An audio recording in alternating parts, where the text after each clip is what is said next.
we have been discussing since, gosh, I think right before Christmas, what the Washington Interscholastic Activities Association was going to do when it comes to protecting girls' sports. There had been a movement within the WIAA and its membership to say, look, this is ridiculous. We can't let boys play against girls. Now, I don't know if that's the prevailing viewpoint of the members of the WIAA in the schools. I mean, we live in a very progressive state. There very well could be more schools that want to continue to allow boys to play against girls, unfortunately. But the big thing is they were going to take a vote on it. There were 2 amendments introduced. I won't go over them in detail, but one of them, Amendment 7, was saying that participation in the girls' sports and girls' division of sports would be restricted to students who were assigned female at birth. So basically saying if you're a boy, you can't play against girls. And then there was Amendment 8, which was a kind of an alternative, saying athletic programs will be offered separately for boys and girls, and then a third open division for all students interested in participating. So either way, I mean, I had one that was a preference. I don't think the open division would have been feasible for a lot of sports because they wouldn't have enough people to participate. But either of them would be better than the situation we're in right now, where literal boys play against girls, which makes no sense. Nothing you can say to convince me otherwise. So this had sort of been lingering. And then, as we reported on the show last week, Superintendent of Public Instruction Kruse sent a threatening letter to the WIAA that basically said, hey, don't do this because it's against state law and there'll be consequences for it.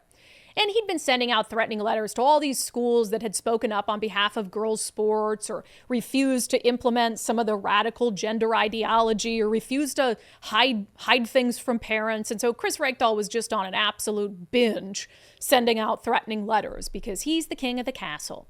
So I didn't know the extent to which those threatening letters would be successful in getting the WIAA to back down. I had hoped there's enough pressure from parents and enough pressure from the federal government and from Donald Trump saying, hey, we're going to withhold federal funds if you guys continue to allow boys to play against girls. But the reality is at this point, Donald Trump hasn't paid attention to us. I don't know how. I mean, Riley Gaines has been talking about some of the stories out of our state, but Donald Trump is obsessed with Oregon and Maine, and we're over here like, hey, things are bad here too, but he just hasn't given us the attention. So I guess the WIAA decided that it was going to kneel to Kruse. So there was an article that came out in the Seattle Times. The headline, WIAA says vote to ban transgender athletes would violate state law.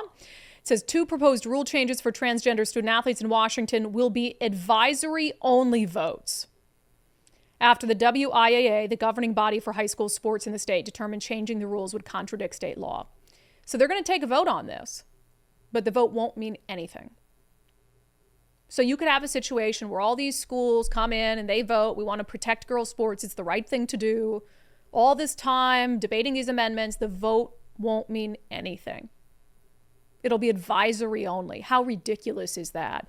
The WIAA offered a statement, which was shared by the Seattle Times. It says the WIAA has been told by the AG's office, the Office for Civil Rights, and OSPI that proposed amendments 7 and 8 would be a violation under current Washington state law. Affirming our own attorney's legal review, the WIAA remains committed to following state law, and those amendments focused on gender identity participation would not be implemented on August 1st if they were to pass under current state law. What about federal law? What about the federal government? So really the only option at this point, and I'm just devastated for all the families that have spoken out and all the girls who have spoken out, all the coaches that have started to speak out, all this work to craft these amendments to try to rally support for them, only to have Kruse come in and say, kiss my ring, you're not doing this. Kruse has to go. At this point, he's lost his mind. The Attorney General, Nick Brown, has also lost his mind. He's spending his time in office picking ideological battles rather than doing the business of the people of the state of Washington. I mean, really, the AG's office is now dedicated, full time to pursuing 80-20 issues on the 20% side. Like, hey, let's fight to help kids continue to mutilate their bodies. Let's fight to continue to help boys dominate girls in sports. Let's fight to continue to keep dangerous criminals who are in the country illegally here, safe and sound. It's wild stuff. Really, 80-20 issues, if not more. And that's what our Attorney General, who ran as a quote-unquote moderate, has dedicated his time to in his first few months in office. Nutso.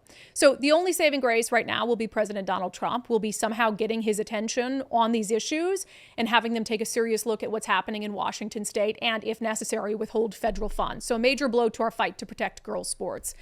super devastating.